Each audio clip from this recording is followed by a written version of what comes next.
નમસ્કાર, એશિયાના સૌથી જૂના અખબાર મુંબઈ સમાચારના ડિજિટલ પ્લેટફોર્મ પર આપનું સ્વાગત છે અને હું છું જીગર પંડ્યા। નજર કરીશું મહત્વના સમાચાર ઉપર।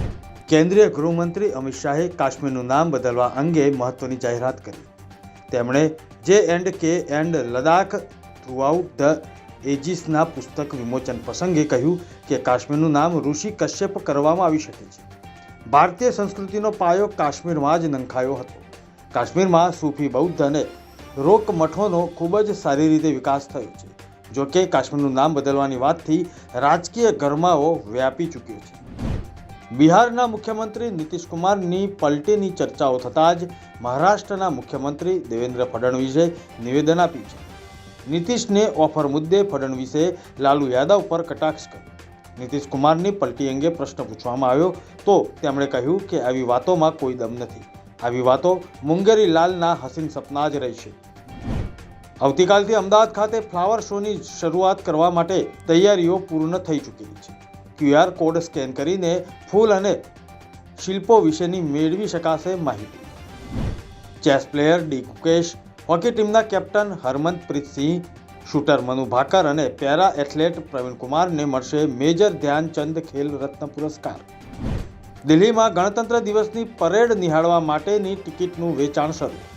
બીટિંગ ધ રિટ્રીટ સમારંભ માટે પણ ટિકિટ ખરીદી શકાશે। આ ટિકિટની કિંમત 20 રૂપિયાથી માંડીને 100 રૂપિયાની હશે।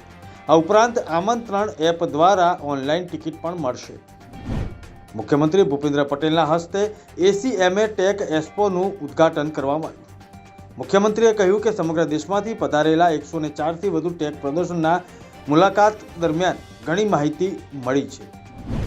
અમદાવાદીઓને ફ્લાવર શોની સાથે નાઇટ ફ્લાવર પાર્કનું મળશે નજરાણું। અમદાવાદ રિવરફ્રન્ટ પર અંદાજે 3 કરોડના ખર્ચે તૈયાર કરાયો નાઇટ ફ્લાવર પાર્ક। ગુજરાત કેબિનેટની મંજૂરી બાદ બનાસકાંઠાનું વિભાજન થતાં વિરોધનો સૂર ઉઠ્યો છે।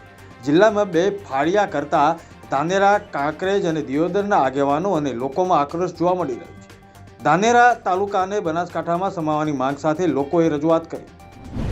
કુંભ મેળા 2025 મહાનિર્વાણ અખાડાએ આજે દારાગંજથી શોભાયાત્રા સાથે કુંભ મેળામાં પ્રવેશ કર્યો।